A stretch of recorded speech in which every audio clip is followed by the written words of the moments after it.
de la farmacología en general. Probablemente hoy día terminamos un poquito antes, no, pero tal vez sí. Tengo que correr a otra sala que está, adivina todo. Ahí aquí. ¿En serio? La pediste de la secretaria. ¿Qué te dice? Me abrazó. Me abrazó. Que no la voy a hacer.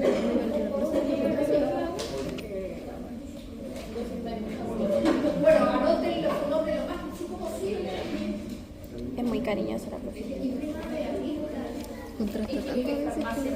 Bueno, ya quedamos acá, ya nos queda poquito. Para los que no estuvieron ayer, resolvimos un ejercicio de la guía entre medio, así que quien no estuvo se lo perdón. Después el resto les vende la respuesta. ¿Cuánto tenía que dar el ejercicio?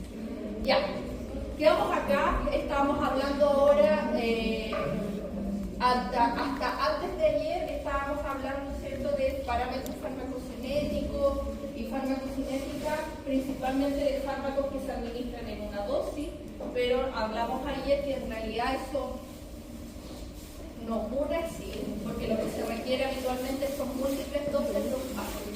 Entonces empezamos a conversar un poquito de dosis múltiples, de administración de fármacos de dosis múltiples, y hablamos, ¿cierto?, de la famosa estado estacionario, que como lo describimos ayer es cierto que un fármaco tras una administración eleva progresivamente sus concentraciones, estar en un estado de equilibrio que se conoce como estado estacionario, en donde la tasa de administración del fármaco se iguala a la tasa de eliminación del fármaco, y eso nos permite estar dentro de esta ventana, ¿cierto?, terapéutica, que es estar en esta concentración efectiva, mínima efectiva, y sin superar la mínima tóxica, ¿ya?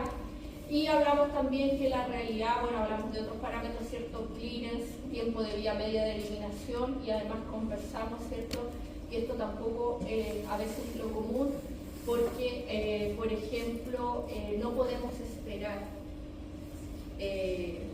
8 horas que, por ejemplo, en algunas situaciones un fármaco alcance el estado estacionario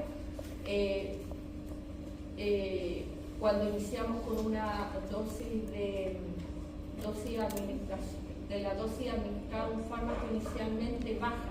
Ya hay situaciones en que obviamente necesitamos que esta concentración en el estado de equilibrio se alcance rápidamente, y por lo tanto tenemos que dar lo que se denomina una dosis de carga, que es una dosis alta para alcanzar rápidamente el estado estacionario. ¿Ya? Hablamos y quedamos acá, en donde estábamos viendo siempre los tiempos vía media de eliminación, y conversamos también y hablamos también que el estado estacionario, esta concentración en el estado estacionario que se debe alcanzar, va a depender de la vida media, y no de la dosis ni del intervalo de administración. Y hablamos también que por lo que nosotros nos guiamos, es decir, que un fármaco necesita más o menos entre 4 a 5 vidas medias para ser eliminado completamente. Ya, ¿de dónde viene eso? Si ustedes ven esta curva de concentración plasmática, miligramos por ml, versus el tiempo luego de la administración de un fármaco, y vemos que va, bueno, de 0 a 50, de 1 hasta 12 horas. Si se dan cuenta, esta curva después de la administración va a empezar a subir, va a llegar a un punto X, donde aquí está representado cuando alcanza el estado estacionario, ya en el fondo en ese minuto la concentración se mantiene estable, ha alcanzado un equilibrio, y luego empieza, ¿cierto?, la tasa de eliminación. Ya, si ustedes se fijan, para el primer tiempo de vida media para este fármaco, por decir que se alcance la 50% de la concentración del estado estacionario, 40 miligramos aquí es lo que indica la gráfica, que es la concentración del estado estacionario. Cuando pasa un tiempo de vida media, nosotros alcanzamos el 50% de esa concentración en el estado estacionario. Al segundo tiempo de vida media, si se fija, de lo que queda, ya, de lo que queda para alcanzar, es decir, aquí hay 20 miligramos de diferencia, de lo que queda para alcanzar la concentración del estado estacionario, ha subido un 50% más, aquí había 20, ¿cierto? Ya 20 miligramos que nos falta para alcanzar el estado estacionario, sube un 50% más, llegamos a 30, por lo tanto, ¿cierto? De lo que falta, hemos subido un 50%, hemos llegado a 30, pero si vemos la dosis, la concentración total del estado estacionario, hemos alcanzado el 75% de la concentración del estado estacionario, ¿cierto? Ahora, de lo que queda, al siguiente tiempo de vida media, hemos alcanzado hemos subido en concentración para llegar al estado estacionario la mitad de lo que faltaba aquí, 10. Pero sin embargo, del total de 40 hemos alcanzado, no sé cuánto dice, a ver, el 87,5. Va a pasar otro tiempo de vida media y otro tiempo de vida media hasta que nos acerquemos a la concentración del estado estacionario. Y si se fijan, esto quiere decir que al cuarto tiempo de vida media o al quinto, entre el cuarto y el quinto tiempo de vida media estamos muy cerca de la concentración del estado estacionario. Por eso de aquí sale que para alcanzar el estado estacionario se necesita aproximadamente 4 a 5 tiempos de vida media. ¿Ya? Por eso, al final, alcanzar el estado estacionario no depende de la concentración, sino que va a depender de su tiempo de vida media. Ya que es independiente de la concentración, lo que manda es el tiempo de vida media. ¿Ya? Ahora, cuando se comienza a eliminar, vemos, ¿cierto?, que ha transcurrido, ahora vamos al revés, un tiempo de vida media decae la mitad y va decayendo, ¿cierto?, la mitad, hasta acá ha pasado 5 tiempos de vida media y de aquí se dice entonces que un fármaco ahora que se administra en múltiples dosis debe pasar, ¿cierto?, aproximadamente también entre 4 a 5 tiempos de vida media de eliminación para que desaparezca del organismo. Y esto es importante tenerlo en consideración porque ¿para qué nos va a servir? Saber cuándo se elimina y cuándo alcanza el estado estacionario, conocer los tiempos de vida media. ¿Para qué nos va a servir? Si es un fármaco de múltiples dosis. Para que no se acumule. Una, para que no se acumule, saber cada cuánto lo tengo que administrar para que no se acumule. Y viceversa, cuando también lo tengo que administrar para alcanzar el estado estacionario y esté entre la concentración mínima efectiva para tener un efecto terapéutico y no supere la mínima tóxica porque si no voy a tener toxicidad. ¿Ya? Y por eso aparece el tiempo de vida media en la forma. ¿Ya? Entonces no depende del intervalo finalmente, bueno, la eliminación sí del intervalo de administración va a depender de este tiempo de vida media, va a depender cuánto voy a alcanzar el estado estacionario. Siempre voy a depender de eso. Entonces la fórmula dice que yo puedo calcular, por ejemplo, un factor de acumulación. Esto va a ser importante para algunos casos. Cuando sé que el fármaco se está acumulando, ¿cierto? Y por lo tanto, ¿qué harían ustedes con los intervalos de administración que se está acumulando? ¿Qué hago si veo que un fármaco se está acumulando? Hago un cálculo, ahora se los voy a explicar y veo el número me va a indicar que es el fármaco que se va a acumular. ¿Cuál es la solución? ¿Cuál podría ser la solución?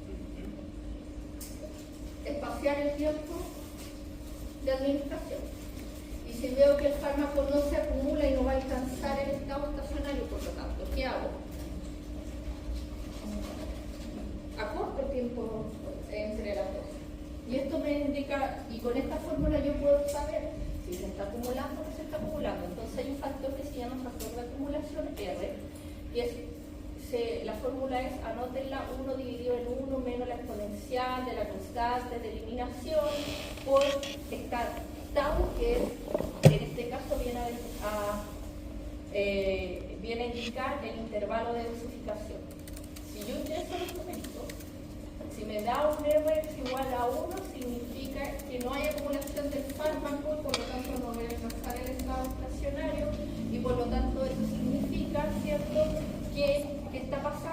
que a lo mejor las dosis están muy espaciadas, ¿cierto? Cada 8 horas, y a lo mejor cada 8 horas es mucho.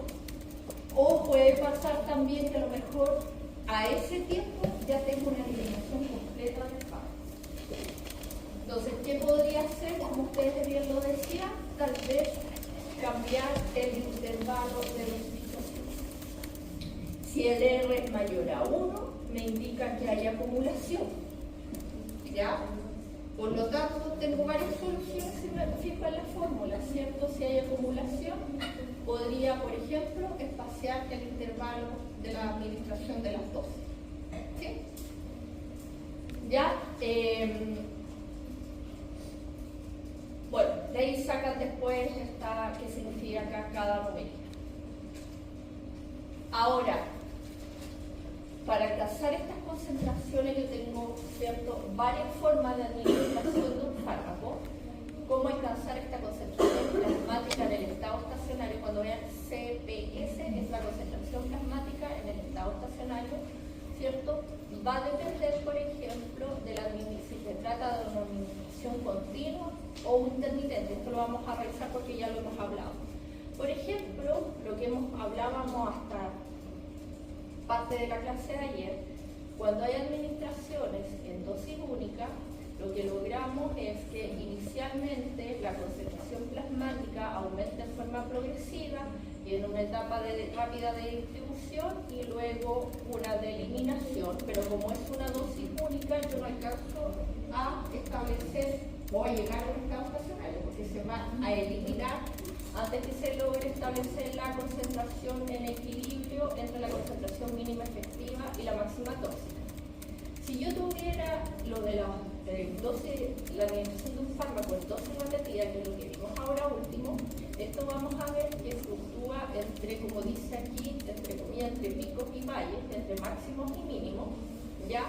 Y tras múltiples dosis, yo lo que voy a conseguir es que en algún minuto, ¿cierto?, voy a alcanzar el estado estacionario y me voy a mantener entre las dos concentraciones que hemos hablado últimamente.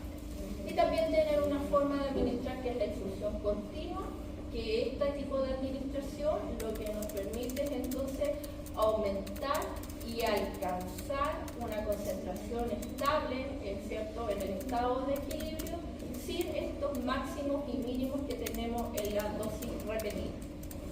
Ahora el punto es que si ustedes se fijan en esta gráfica de dosis múltiples, ¿cuál es el problema que ustedes le ven a la dosis múltiple? Yo lo mejor lo van a ver mejor acá. ¿Cuál es el problema que le ven a la dosis múltiple? ¿Alcanza inmediatamente el estado estacionario? No, porque tengo que hacer repetidas dosis, ¿cierto? Dosis múltiples, hasta lograr alcanzar el estado estacionario. Bueno, hay muchos fármacos, obviamente, que no podemos esperar cada 8 horas o 20 horas para que alcance el estado estacionario y por lo tanto tener una concentración estable, sino que dependemos, ¿cierto?, y necesitamos que rápidamente se alcance la concentración en el estado estacionario, y para ello existe la posibilidad de iniciar con lo que se denomina dosis de carga, que es la dosis inicial que se administra de un fármaco, que es una dosis alta, que nos permite alcanzar rápidamente y llegar con la primera administración rápidamente al estado estacionario. Y lo vamos a ver cómo se calcula, ¿ya? Ahora, la concentración del fármaco, esto lo vamos a dejar para el final, vamos a saltar aquí. Ya, ahora dependiendo de la dosificación y de la forma de administración, ¿cierto? Nosotros lo que necesitamos alcanzar finalmente es un rango terapéutico, que ya lo hemos venido hablando desde la clase 1, en donde necesitamos que el fármaco alcance una concentración o un rango terapéutico, y eso significa que la concentración debe permanecer en el estado de equilibrio entre la concentración mínima efectiva y la concentración máxima tóxica. Por ejemplo, vamos a tener, ¿cierto?, que finalmente entonces que el objetivo de dosificar es que la concentración plasmática de un fármaco se mantenga en este rango terapéutico. tenemos que superar esta mínima efectiva para tener cierto efecto terapéutico, pero no tenemos que superar la mínima tóxica para evitar toxicidad.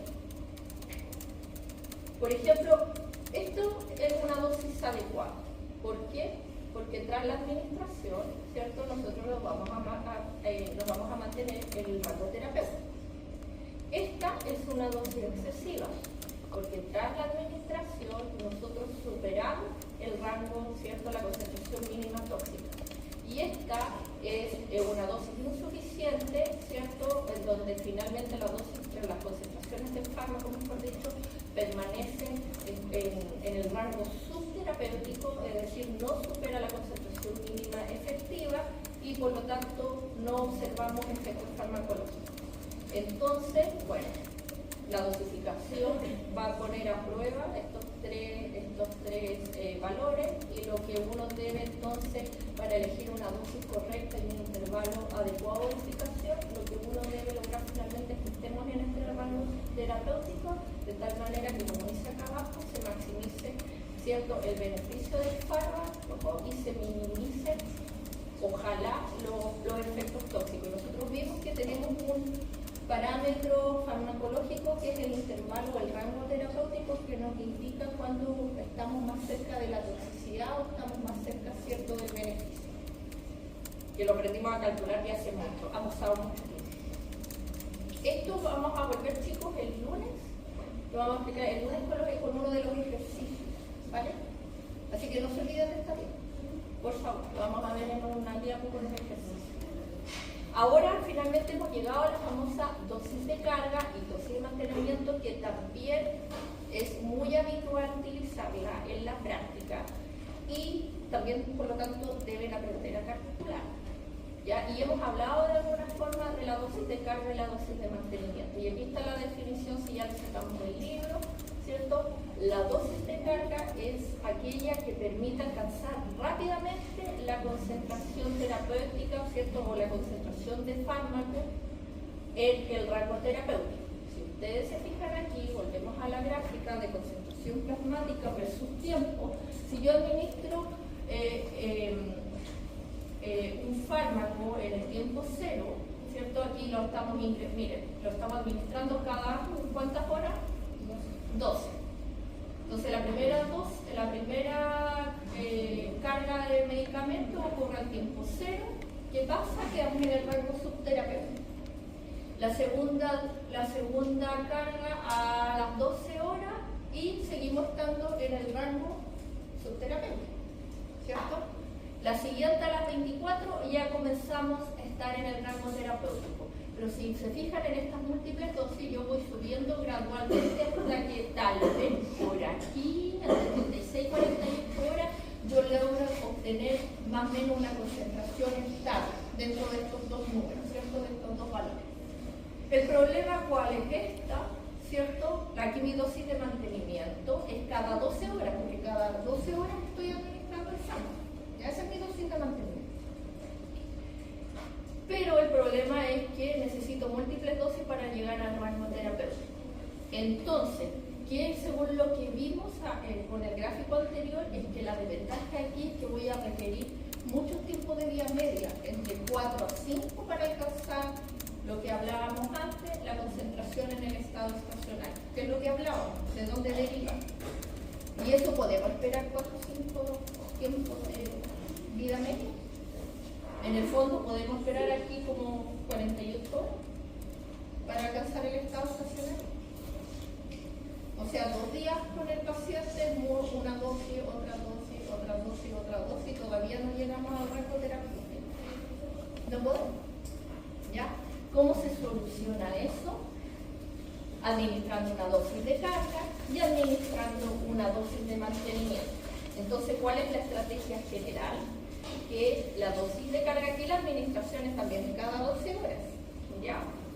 Pero si se fijan, la dosis de carga, que en el fondo les decía es una dosis que permite alcanzar rápidamente la concentración terapéutica, por lo tanto es más alta que la que dimos acá, yo alcanzo rápidamente el estado estacionario. Y después yo puedo calcular, ¿cierto? Siendo la administración cada 12 horas, yo puedo calcular inmediatamente después cuántas dosis de mantenimiento debo administrar para que esto se mantenga dentro del estado estacionario. Y esa dosis de mantenimiento es la dosis que permite entonces conservar la concentración en el estado estacionario. Y esta es una estrategia. Si se fijan aquí, ¿cuánto me demoré en alcanzar el estado estacionario? Fue inmediatamente. Entonces, en el fondo, ¿qué pasó? Necesito menos tiempo de vida media para alcanzar el estado estacionario y solucionar el inconveniente que tenía de mantener al paciente con el fármaco en este estado estacionario. ¿Ya? Entonces, la estrategia general, como dice acá, es para la administración del fármaco, que lo que habitualmente se hace es otorgar una dosis de carga, que es una dosis única inicial, una concentración, una dosis alta, y luego una dosis de mantenimiento repetida. ¿Ya? Y con eso lo mantengo dentro del estado estacionario. ¿Ya? Por ejemplo, esto lo vamos a calcular la otra semana, pero típico de la odontología, la amoxicilina, generalmente dosis de carga 1 gramo vía oral, ¿cierto? Una dosis única, y después la dosis de mantenimiento son 500 miligramos cada 8 horas. Entonces con esta alcancé rápidamente el estado estacionario y con esta cada 8 horas lo mantengo dentro del estado estacionario. Y mantengo al paciente entonces con la concentración plasmática del fármaco dentro del rango terapéutico, por lo tanto tendría que haber un efecto terapéutico en el paciente. ¿Ya? Por eso es tan importante, sobre todo en todos los fármacos, pero sobre todo esto se visualiza más en los antibióticos, porque el paciente debe recalcarlo y que no sea porfiado de que el fármaco se lo debe tomar, en buenas palabras, ¿cierto? Cada 8 horas o cada 6 horas durante 7 días, etc. Porque si no, vamos a estar en esto. Vamos a estar jugando con esto, con pasarnos de la concentración mínima tóxica o no estar en el estado estacionario, estemos en rango subterapéutico. Y la infección vuelve a ser. ¿Ya? Por eso es importante. Ya, ¿cómo se calcula la dosis de carga? La dosis de carga se calcula por la dosis de carga. Es igual al volumen de distribución por la concentración en el estado estacionario dividido por la biodisponibilidad. ¿Ya? De esa forma yo entonces calculo esta dosis inicial alta que yo debo administrarle al paciente para alcanzar rápidamente la concentración en el estado estacionario. ¿Ya? ¿De qué depende eso? Principalmente de del volumen de distribución, por lo mismo. Yo con eso me voy a asegurar, para que esté en el rango terapéutico, que tengo que asegurarme la concentración de fármaco que va a llegar en sangre. Entonces, si el volumen de distribución, este número es alto, ¿cómo hace la dosis de carga? ¿Alto o bajo? Este numerador es alto, lo multiplico aquí por un número alto. ¿Cómo hace la dosis de carga? Alta. ¿Y eso tiene lógica? Si el volumen de distribución es alto, ¿yo tengo que dar una dosis de carga alta? Sí, porque si tengo un volumen de distribución alto, volvemos atrás. Significa que el fármaco está saliendo de la sangre, se está trasladando a otros compartimentos. Por lo tanto, eso me indica entonces que tengo que administrar una dosis de carga alta para que yo lo pueda mantener, para que más fármaco se mantenga entonces en la sangre, producto de que está saliendo más de la sangre. Y viceversa, si el volumen de administración es bajo, si esto lo multiplico por el número más pequeño, automáticamente esto va a ser más pequeño. Y tiene lógica, porque si el volumen de distribución es pequeño, significa que el fármaco se está quedando más en sangre. Por lo tanto, inicialmente no voy a necesitar una dosis de carga tan alta para que se mantenga en el rango terapéutico. Tiene lógica. Dosis de mantenimiento, entonces después que doy la dosis de carga, yo tengo que administrar una dosis de mantenimiento cada cierto intervalo de tiempo para que yo pueda mantener esa concentración en el estado estacionario que yo logré con la dosis de carga, yo la mantenga entre la mínima efectiva y la mínima tóxica. ¿Cómo calculo la dosis de mantenimiento? El clearance tiene lógica. Si este número es alto, multiplico todo esto por un número alto, la dosis de mantenimiento va a ser más alta. Estoy eliminando más fármacos, así que necesito mantenerlo. Necesito mantener la concentración arriba. Por la concentración en el estado estacionario, por el intervalo de dosificación, ¿cierto? K2, K4, K6, K8 horas, así que ese valor va en horas, y dividido por la biodisponibilidad. Entonces yo puedo calcular en el paciente con cuánto inicio y con cuánto lo mantengo. Y ahí tenemos los dos parámetros que nos faltan. Y hemos llegado al final, excepto por esa diapo que la vamos a tomar junto con la resolución de un ejercicio. Y vimos todo esto. Como en 2 semanas, no sé en qué semana vamos, chicos. ¿Cuál vamos a la tercera? ¿En la segunda? Ya, o en la tercera, ya estoy perdida. De que iniciamos el semestre. Pero vimos todo esto. ¿Ya? Paso por paso. Ahora lo que nos queda es calcular, hagan los ejercicios, pero yo les aviso enseguida que yo voy a traer más ejercicios de eso. ¿Ya? Que los vamos a resolver sin que los hayan visto antes. ¿Vale? ¿Alguna pregunta hasta acá? ¿O necesitan digerir y procesar la información antes que aparezca una duda? Necesitan procesar la información. Ya. Pero cualquier consulta está la delegada por acá. Después se acerca para que contactadas, porque la próxima semana vamos a tener seminario. Nos faltará un mes para el certamen por cualquier cosa, y yo les mencioné que yo voy a estar fuera de Chile. Entonces, por cualquier cosa, para estar en contacto, para que sea más expedito a través de ¿ya? Tengo internet en voy a estar trabajando igual, sí, pero te voy a tener muchas horas de diferencia. Ya, 2 minutos, vamos a cambiar así como totalmente de tema de cálculo, etcétera, y vamos a pasar al sistema nervioso autónomo. ¿Alguien le pide el sistema nervioso autónomo? Acá. Ya. ¿Cómo tuvo la 2 ayuda, minutos para Sofía? cambiar el cerebro. Esto está ultra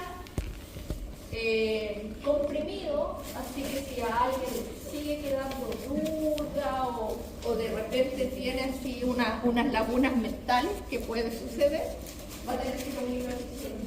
¿Ya? Ya. ¿Qué es el sistema nervioso autónomo? No voy a ir al libro físico, ya digo así. Ya, ¿qué es el sistema nervioso autónomo? ¿Qué es el sistema nervioso autónomo? ¿Qué hace? Es parte del sistema nervioso autónomo. Y es la parte autónoma. ¿Qué hace? Necesita cargar. Ya, como participar, pero no vengo más a hacer. ¿Qué hace el sistema nervioso autónomo? El nombre lo dice. ¿Ah? Ya, reflejo. ¿Y cómo se llaman esas acciones? ¿Son voluntarias o involuntarias? Involuntarias. ¿Ya? ¿Se acuerdan de la acetilcolina? Ahí lo vamos a ver. ¿Qué hace la acetilcolina? ¿Qué es? De más. Es un neurotransmisor. ¿Y qué hace en el organismo? Aparte de ser secretado, ¿qué hace? ¿Qué produce? Algo que produzca la acetilcolina cuando se libera.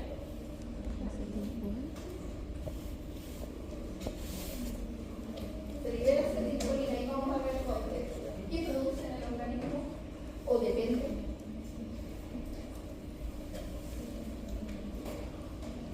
Vieron ya todos, nadie lo quiere. Pero cuando se produce acetilcolina, ¿qué se puede producir? ¿Qué efecto en el cuerpo? En el organismo. ¿O va a depender? Creo que dependería. Depende. Depende de dónde se una. Depende de su receptor. Ya. No, nadie se acuerda. Ya vamos a ver súper genérico. Les digo, es un mega resumen. Súper general sistema nervioso autónomo. Vamos a ver el sistema nervioso simpático, que es parte del autónomo. El parasimpático, ¿se acuerdan de eso? O al menos les hace sentido. Los receptores colinérgicos, que son los receptores Parasimpático. para el acetilcolínico. Pero los receptores colinérgicos son de dos tipos. ¿Cuáles son? Nada. ¿En serio? ¿No se acuerdan nada? ¿Cuáles son los receptores colinérgicos? ¿Se acuerdan de los nicotínicos? Nada de infarto. ¿Y los muscarínicos? No, tampoco. Tenemos nicotínicos y muscarínicos. Tienen diferente localización, están acoplados a diferentes vías de señalización y por lo tanto, dependiendo entonces a cuál se una acetilcolina, el efecto es diferente. Y por ahí empieza la complejidad, por eso nadie quiere hacer termonación. Y después están los receptores adrenérgicos, que son los receptores para las catecolaminas. ¿Y cuáles son las catecolaminas? Adrenalina, ¿qué más? Noradrenalina y hasta lleno, ya, de ahí no vamos a acordar.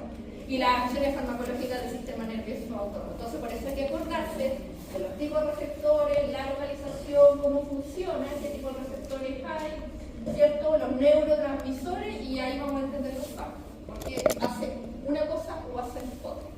Ya, esto solo, insisto, solo para recordar, el que se sigue teniendo algún vacío va a tener que ir a tu libro de fisiología. Ya, el sistema nervioso autónomo o sistema nervioso, ¿cierto? Forma parte del sistema nervioso. Tenemos el sistema nervioso central, que está constituido por el encéfalo y la médula espinal, y tenemos el periférico, ¿cierto? Que llega a la periferia. Y este se divide en sensorial y motor. El sensorial hace parte, ¿cierto?, de los órganos de los sentidos, obviamente no vamos a entrar en eso, y el motor se separa en somático, que es el que inerva el músculo esquelético, y van a ver placa motora con la profesora Laura, que es súper cortita la placa motora, y tienen el sistema nervioso autónomo, SMA, ¿cierto?, también llamado neurovegetativo, y es el que también inerva en la periferia, pero inerva a órganos como el corazón, los vasos, las glándulas, las vísceras, el músculo liso, y controla las acciones involuntarias. ¿Sí? Estos son voluntarios, músculos esqueléticos. Yo decido si muevo la pierna, yo decido si muevo el brazo, pero yo no le puedo decir al corazón que lata o no lata, o que mis pulmones respiren o no respiren, no lo puedo controlar, así que son las acciones involuntarias. Esto es una rápida, ¿cierto?, comparación. Entonces, el sistema somático voluntario tiene el músculo esquelético, exclusivamente es el músculo esquelético, por lo tanto controla las acciones involuntarias, y el autónomo involuntario o neurovegetativo, ¿cierto?, regula el funcionamiento de órganos internos, corazón, pulmones, glándulas, vísceras, etcétera, etcétera, etcétera. ¿Ya? Vamos a ver el origen. Este parte, ¿cierto?, en el sistema nervioso central y llega hasta ser sinapsis, pero a la unión neuromuscular. Así que ahí lo van a ver en placa motora.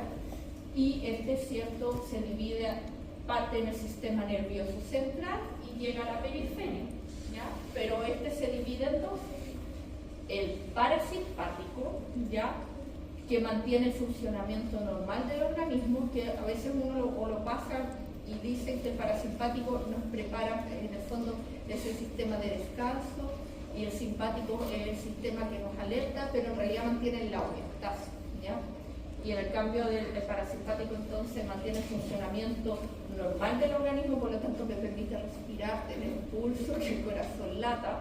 Y el simpático dice prepara para enfrentar una emergencia, pero mantiene la homeostasis, en el fondo aumenta las palpitaciones, aumenta el flujo sanguíneo, aumenta la respiración. El que funciona cuando están haciendo el certamen de farmacología y están nerviosos, ahí funciona el parasimpático, porque empieza a sudar, empieza a aumentar la frecuencia cardíaca, se pone nervioso, ¿ya? Los prepara para estar alertas.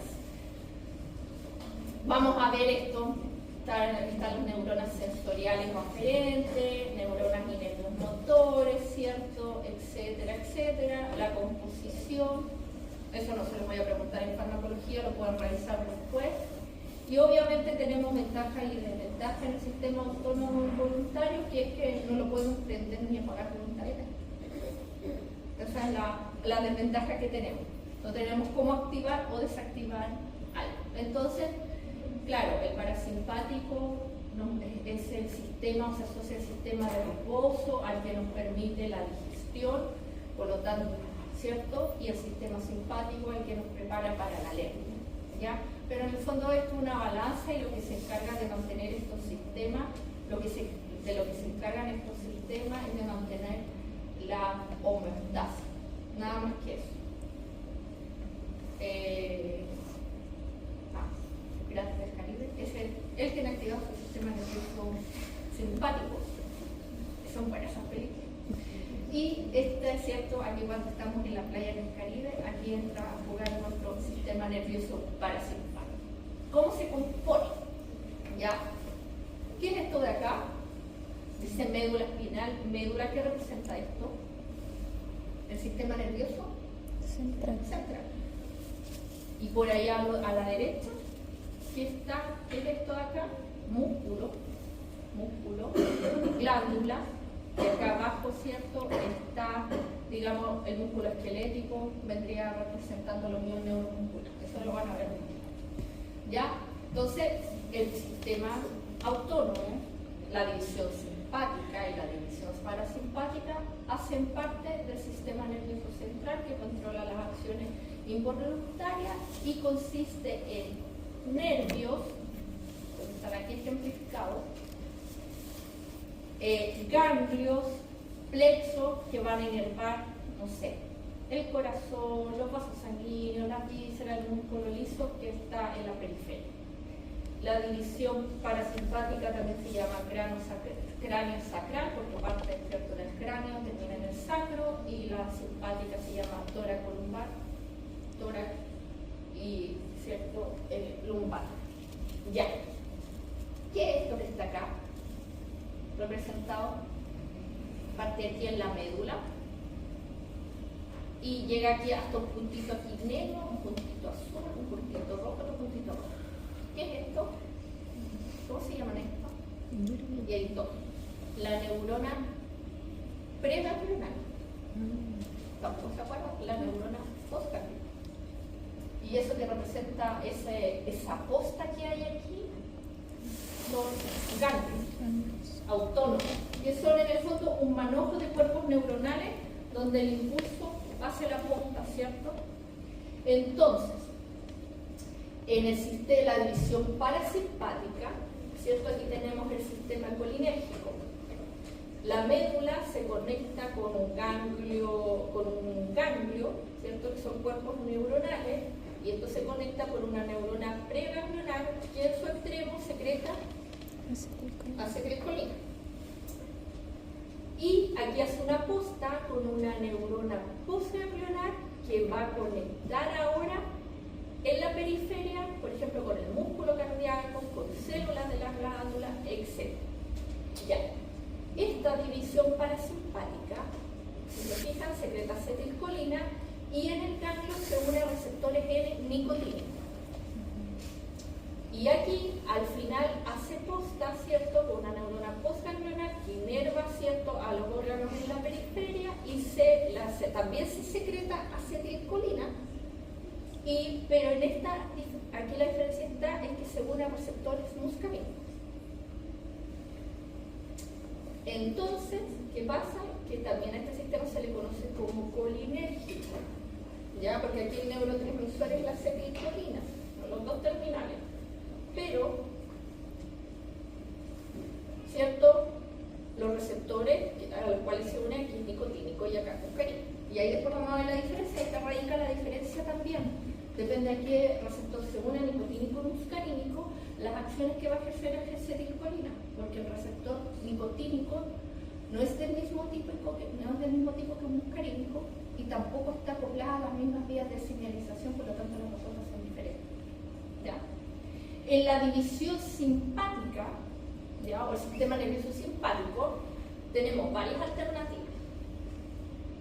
Aquí estamos conectados por una neurona preganglionar desde el sistema nervioso central a un ganglio autónomo, pero todo eso terminal preganglionar secreta acetilcolina. Y todos se unen a receptores nicotínicos. Y aquí viene la diferencia. La de la neurona postganglionar que va a inervar ahora a los órganos de la periferia. En el primer caso, el sistema simpático, ¿cierto? También se va a liberar acetilcolina, pero se va a unir a un receptor muscarínico en la glándula sudorípara. ¿Ya? Acá, en este segundo caso, si se fijan, estos van a inervar también a órganos de la periferia, pero como al músculo cardíaco, a las células de la glándula, a terminales nerviosas, pero en su terminal se van a liberar ahora en la postganglionar catecolaminas, como por ejemplo la norepinefrina. Y esto ahora la norepinefrina, las catecolaminas tienen como receptores a los receptores adrenérgicos, y los receptores adrenérgicos funcionan de otra forma. ¿Y la norepinefrina qué hace? ¿Cuál es el efecto de la adrenalina, la norepinefrina? Por ejemplo, en el corazón. ¿Qué hace? Aumenta los latidos, aumenta la frecuencia, aumenta el ritmo cardíaco, ligado con el sistema nervioso simpático. Pero es por esto, porque en la periferia se producen catecolaminas y se unen a los adrenérgicos.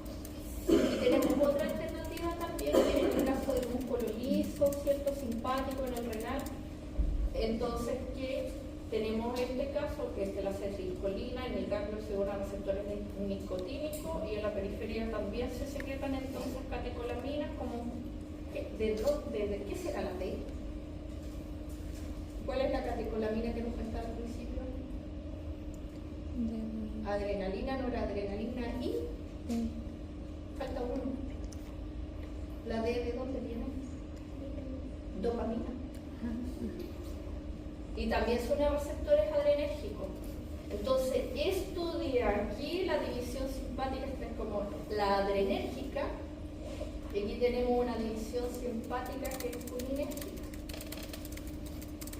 Y después, obviamente, tenemos el caso del sistema colinérgico, que es un caso aparte, que aquí no hay posta, es un ganglio autónomo y ¿cierto? Se conecta directamente al sistema nervioso central con la periferia, que en este caso es el músculo esquelético, y aquí el receptor exclusivamente acetilcolina y se unen a receptores nicotínicos. Y ahí está la diferencia de los efectos, ¿ya? Porque va a depender del tipo de neurotransmisor, ¿cierto? Que se secreta y el tipo de receptor al cual se unen, sabiendo que los receptores son distintos, están acoplados a vías de señalización distintos, entonces de eso va a depender mejor los efectos que se produzcan. Entonces ahí está la clave de todo, ahí parte todo, para poder entender mejor cómo funciona uno u otro.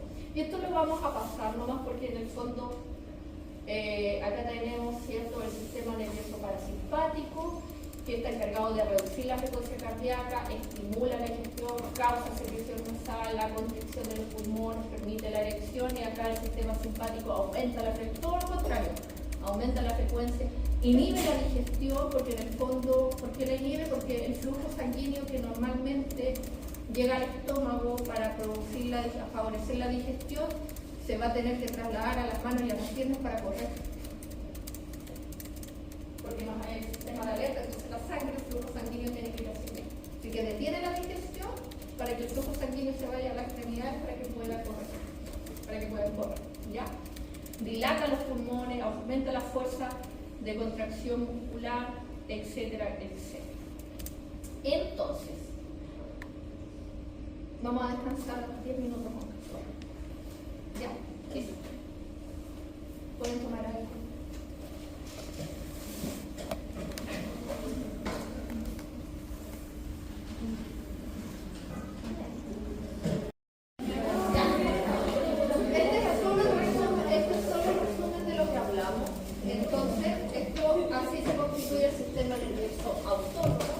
Tenemos transmisión colinérgica, ¿cierto? Y tenemos transmisión adrenérgica. ¿Cómo se resume esto? En la sinapsis ganglionar del sistema simpático, nos fijamos en este, el sistema simpático, en la sinapsis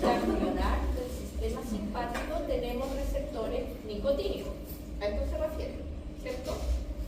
Aquí tenemos receptores del tipo nicotínico y su neurotransmisor es la acetilcolina. En la sinapsis ganglionar del sistema nervioso parasimpático también son nicotínicos, ¿cierto? Su neurotransmisor es la acetilcolina. Y también en la sinapsis postganglionar del sistema parasimpático, es decir, acá, ¿cierto? Cuando se inerva en la periferia, también tenemos postganglionar del sistema parasimpático, postganglionar. Yo me equivoqué aquí, es una M. Tenemos receptores muscarínicos, lo voy a corregir y les voy a avisar para que se fijen en cuál está la corrección, ¿ya? Tenemos receptores muscarínicos. Ahora, con respecto a la transmisión adrenérgica, donde los neurotransmisores son catecolamina, es decir, noradrenalina, adrenalina y dopamina, donde los tenemos en la sinapsis postganglionar del sistema nervioso simpático. Y a este nivel actúan, ¿cierto? Las catecolaminas se van a unir a receptores adrenérgicos que se clasifican como alfa y como beta, y esto lo van a ver mucho. Acuérdense cuando comiencen con el profesor Heriberto con antihipertensivos en el sistema cardiovascular, ahí lo van a ver mucho. Les van a hablar del beta 1, beta 2, beta 3, etcétera, etcétera, etcétera. Ya, tenemos excepciones en el sistema nervioso simpático, porque uno siempre asocia el sistema nervioso simpático a las catecolaminas y el parasimpático a la acetilcolina, pero en el simpático tenemos algunas excepciones. ¿Cuáles son las excepciones? Las glándulas sudoríparas, donde hay receptores muscarínicos, ¿ya? Los músculos pseudoerectores, donde también tenemos receptores muscarínicos, y en algunos vasos sanguíneos donde tenemos también muscarínicos, y por lo tanto ahí ¿quién se une? Acetilcolina, ¿ya? Entonces en el simpático tenemos algunas excepciones. Placa motora aparte, lo van a ver después con la profesora Lara. Entonces, y aquí vienen las diferencias, y después vamos a partir hablando en la clase de mañana, la acetilcolina.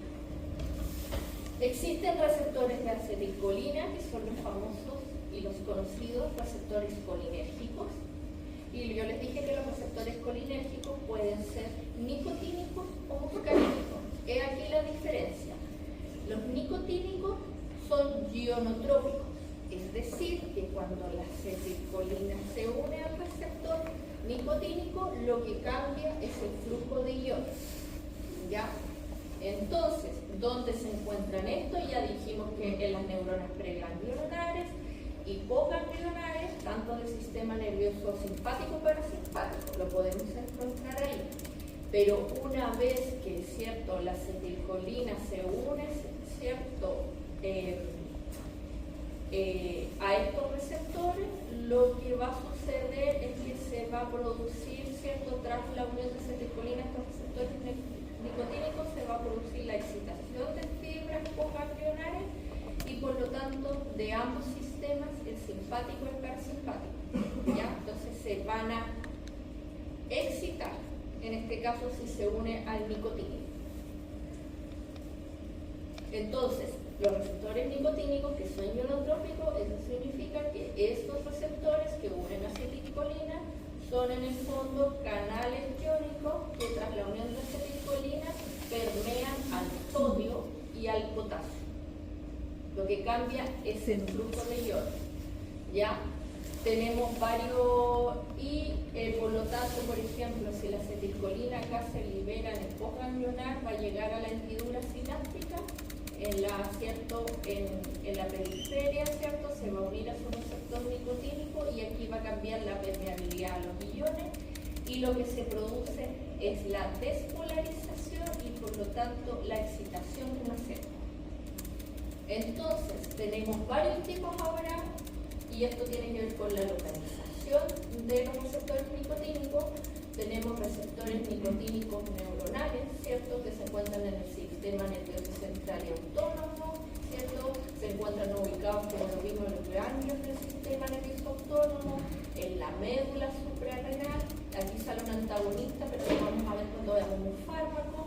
Tenemos ciertos receptores nicotínicos musculares que se encuentran en la placa motora, y ahí hablará de ellos la profesora Laura. Esto se encuentra en la placa motora. Y tenemos receptores nicotínicos neuronales centrales que están en diversas zonas del sistema nervioso central.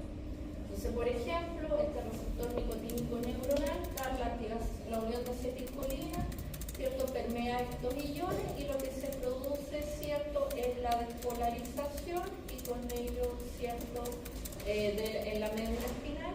Y acá, en este caso, el receptor neuromuscular, ¿cierto?, la unión de la acetilcolina lo que produce son efectos excitatorios por la despolarización, y que va a producir finalmente la contracción del músculo isquémico. Entonces, estos son ionotrópicos, cambia el flujo de iones.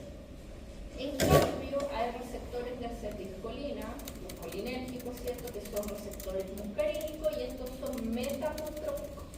Y esto no es un canal iónico, que son receptores de 7 dominos transmembrana acoplados a proteínas G. Y tenemos varios subtipos ahora de receptores muscarínicos. Tenemos receptores M1, M2, M3, M4, M5, y dependiendo de cuál receptor muscarínico, ¿cierto?, se una, a cual se una, está acoplado a una diferente proteína G heterotrimérica. El M1, el M3 y el M5 está a la GQ, y el M2 y el M4 está acoplado a la proteína G inhibitoria o C. ¿Ya? Agonistas muscarínicos es ser agonista ligando para estos receptores. Son la acetilcolina, por ejemplo, que lo vamos a hablar mucho, carbacol, y la pilocarpina. ¿Y la pilocarpina para qué se usa? ¿Quién sabe? No. Eso es para otra clase. ¿Para qué se usa la pilocarpina? Para el tratamiento de... Puede que alguna persona mayor en su casa pueda estar utilizando gotitas de pilocarpina. ¿Para qué se usa? ¿Algún abuelo por ahí? A lo mejor en la familia. O no necesariamente una persona mayor, puede empezar antes. Unas gotitas para los ojos, ¿para qué se usa? ¿Cómo suena? Muy conocido. Para el tratamiento de glaucoma. En gotitas. Ya. Entonces, por ejemplo, el M1, M3 y M5, vamos a ver dónde se localizan principalmente en el músculo liso, ¿cierto? En diferentes glándulas, y este particularmente está acoplado a la proteína G heterotrimérica Q, y esta particularmente cuando ligando sobre, por ejemplo, acetilcolina, carbacol, pilocarpina, cuando se une este receptor, obviamente esta proteína heterotrimérica se divide, ¿cierto? Se separa en alfa y en beta gamma, lo típico, y se activan las vías de señalización de la fosfolipasa C. Entonces aquí aparecen algunas que mencionamos al principio, de acilglicerol, se activa la proteína PKC, que va a fosforilar a otras diversas proteínas, y esto es súper importante. Se va a producir inositol trifosfato, que se va a unir a los típicos receptores de inositol trifosfato en el retículo endoplásmico rugoso, y se va a liberar calcio desde el retículo, y va a aumentar el calcio intracelular. Y entonces se aumenta el calcio intracelular, ¿qué ocurrirá en el músculo? Si aumenta el calcio, ¿se contrae o se relaja? ¿Qué pasa? Se contrae. Ya, entonces vamos a tener X efectos por acá, los vamos a ver enseguida. En cambio, que estos están acoplados a proteínas inhibitorias, va a activar otra vía de señalización, ¿ya?, que tienen que ver con esta enzima de nilatociclasa, que lo que hace es finalmente producir la disminución del anillo cíclico, disminución de otra proteína, y disminución en cierta fosforilación de proteínas. No vamos a entrar en los detalles, por supuesto. Y los efectos son otros entonces, por ejemplo, disminución de la frecuencia cardíaca, disminución de neurotransmisores, etc. Entonces va a depender de dónde está el receptor y qué receptores porque las vías de señalización acopladas son diferentes, entonces voy a producir efectos diferentes. Es por eso entonces que ahora, si nos centramos en acetilcolina, que es el neurotransmisor del parasimpático, cuando lo asocia el neurotransmisor del sistema parasimpático, yo dependo de dónde se va a unir a acetilcolina finalmente, ¿cierto? Si voy a producir a lo mejor un efecto de activación o uno de inhibición, va a depender si se une un nicotínico primero, si se une un muscarínico y además qué subtipo de muscarínico es. Entonces aquí yo les hice, yo tenía antes una diapo que estaba solo escrita y para eso a veces la inteligencia artificial existe para que la reconstruya con bonitos nada más, porque la pega me la di, pero hacerla escrita y eso visualmente es horrible. Algunos tienen memoria fotográfica, así que a veces es más fácil hacerlo. Entonces aquí tenemos, por ejemplo, M1, M2, M3, M4, M5. Inhibido a la GQ, acoplado a GQ, acoplado a GI, a GQ, a GI, a GQ. Entonces aquí está la vía de señalización a la cual está acoplada. Por lo tanto, los que están en M2, ¿cierto? Los que están acoplados a la proteína G inhibitoria, que son M2 y M4, van a tener efectos inhibitorios, una G inhibitoria. La vía de señalización involucrada es, ¿cierto?, una vía de señalización que lleva efectos inhibitorios. Por ejemplo, ¿cuáles son? En el corazón va a cerrar los canales de calcio y va a disminuir la frecuencia cardíaca, la contractilidad cardíaca, y acá como el M4 vamos a ver que se localiza principalmente en el sistema nervioso central, vamos a ver que se va a inhibir entonces la liberación o va a modular la liberación de neurotransmisores. En cambio, acá este M2 vamos a ver que está principalmente en el corazón y como es una vía de señalización que conduce a efecto inhibitorio, vemos disminución de frecuencia cardíaca y contractilidad.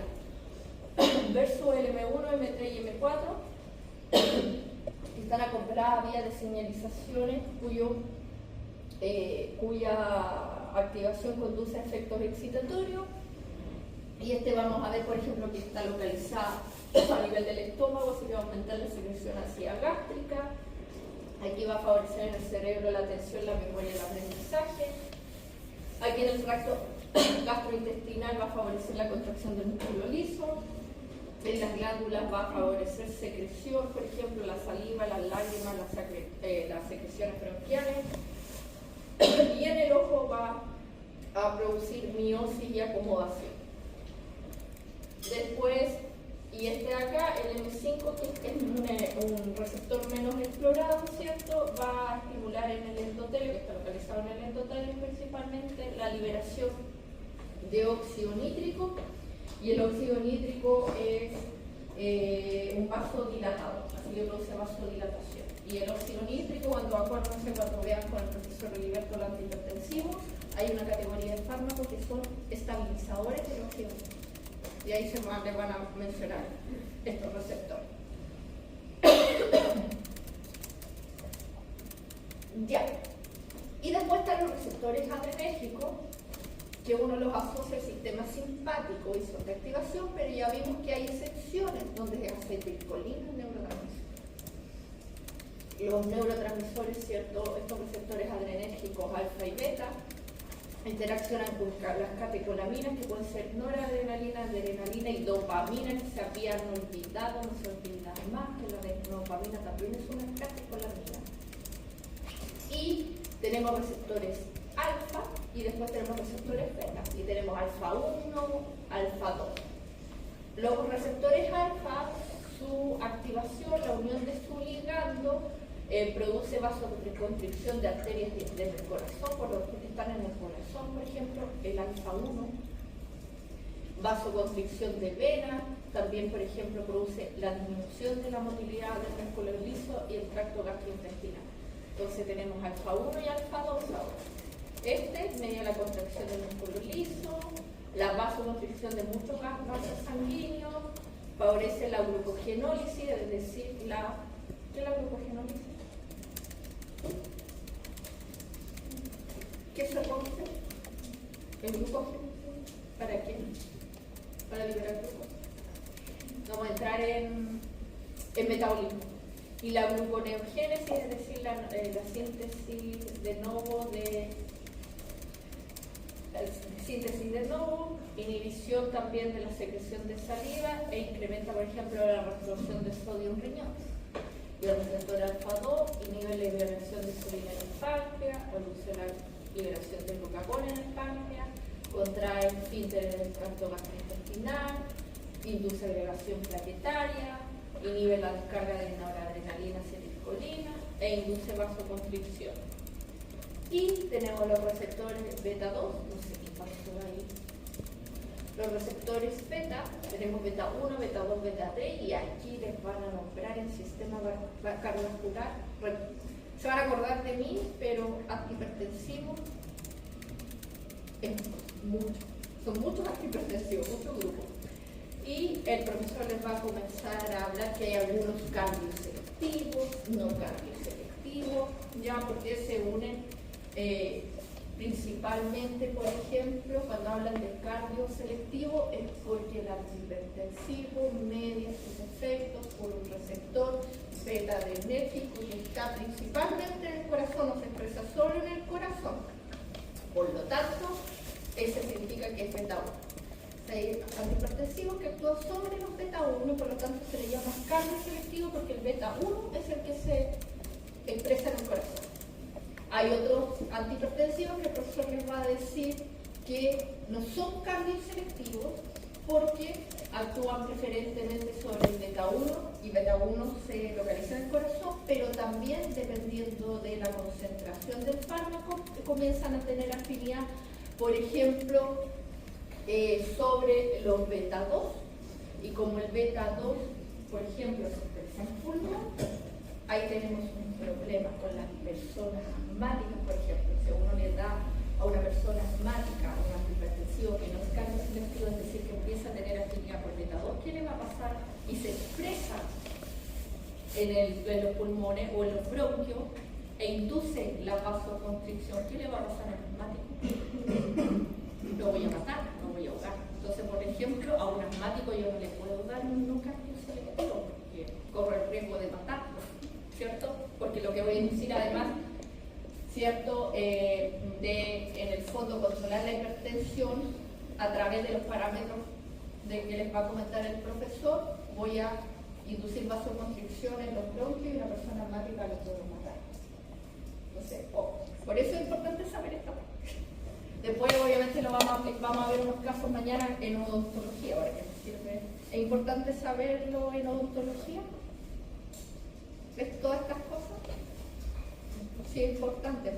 Bueno, me puede llegar algún paciente con alguna condición y yo le voy a hacer administrar un fármaco, lo puedo literalmente no matar, pero lo vamos a dejar tan drástico, pero le puedo traer complicaciones mayores a su salud, ¿ya?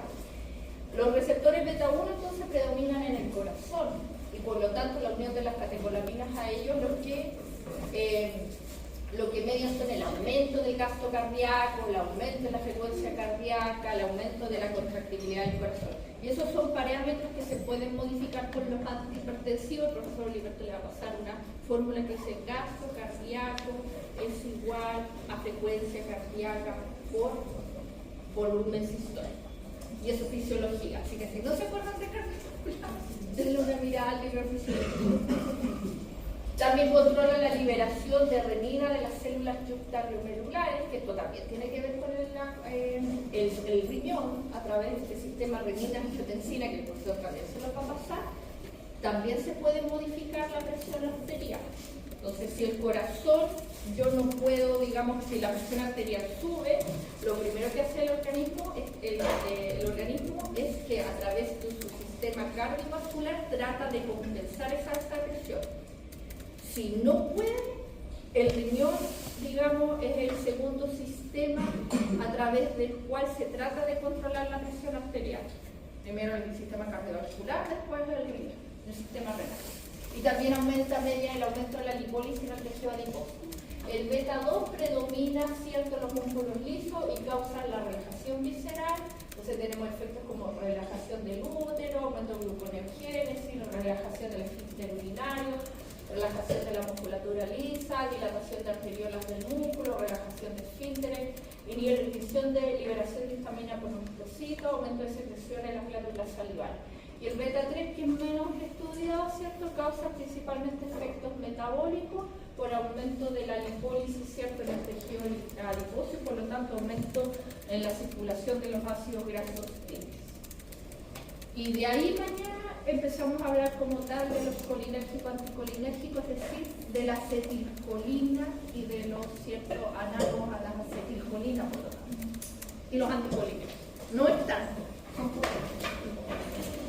Ya, nos vemos mañana.